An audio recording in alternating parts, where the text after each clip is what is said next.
Hola, mi nombre es Gonzalo Vega y en este breve espacio procederemos a responder algunas de las interrogantes planteadas en el examen final de Ley Penal y Teoría del Delito. Bueno, con respecto a la primera pregunta, si he determinado si hay delito o no en la actuación que tuvo el médico Alberto Herrera Zambrano, es menester señalar que no existe ningún delito cometido por el médico, ¿no? Por lo que tampoco existiría ningún título de intervención, así como ninguna consecuencia jurídica, ¿no? Todo ello en base a la conducta, en todo ello en base a que la conducta de este médico se enmarca en un estado de necesidad exculpante, ¿no? Toda vez que el interés sacrificado, en este caso, es del mismo valor que salvado, el niño y el paciente. Es decir, existe una igualdad de bienes jurídicos donde no se va a poder exigir al autor una conducta distinta a la de salvar una vida y a la de salvar otra. Pues precisamente la inexigibilidad de otra conducta en quien actúa en este tipo de estado de necesidad hace que eso sea posible, ¿no? Aunado a ello, teniendo en cuenta los elementos de la teoría del delito, ya sea tipicidad, antijuricidad y culpabilidad, esta figura del estado de necesidad exculpante se traslada a este elemento de la culpabilidad y encontrándose la misma definida en nuestro Código Penal como una causa que exime la responsabilidad, a criterio personal no existe delito conforme al primer hecho, ¿no? Ya hablaremos de la variante. Con respecto a la variante, del mismo modo que en el primer hecho, no existiría delito, conforme ya se ha mencionado anteriormente, debido a que el autor se encontraba en un estado de necesidad exculpante, ¿no? Tipificado en el artículo 20, inciso 5 del Código Penal, por lo que tampoco no tendría ni título de intervención ni consecuencia jurídica, toda vez que el interés que se va a sacrificar es del mismo valor que el salvado, ¿no? Existe unos bienes jurídicos de igual valía, ¿no? Entonces no se le puede exigir una conducta distinta a la que se cometió, ¿no? Eso sería con respecto a la primera interrogante. Con respecto a la segunda interrogante, si hay responsabilidad por parte de la enfermera Teresa Antonieta, debemos mencionar que no existe delito tampoco por parte de la enfermera, por lo que tampoco tendría un título de intervención ni consecuencia jurídica, ¿no? Todo ello en base a que la conducta de la enfermera, igual a que la del doctor, está enmarcada en un estado de necesidad exculpante, ¿no?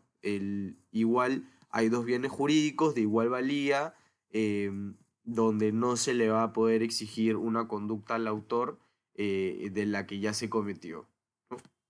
Eso sería con respecto a la pregunta 2.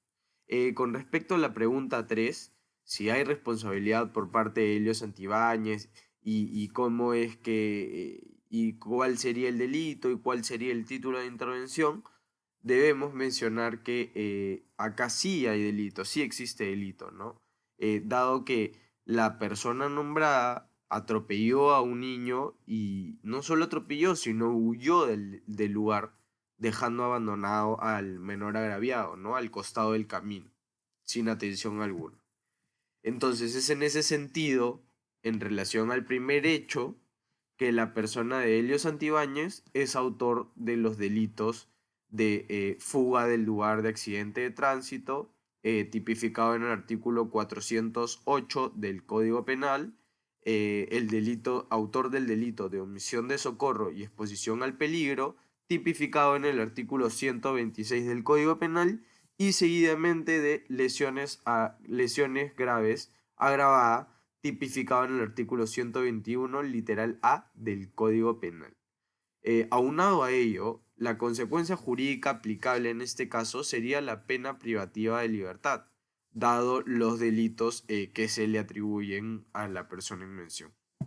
En consecuencia, se tendrá que realizar un concurso ideal entre los delitos de omisión al socorro y fuga del lugar de accidente de tránsito, y con dicho resultado se tendrá que aplicar el concurso real de delitos con el delito de lesiones graves agravadas.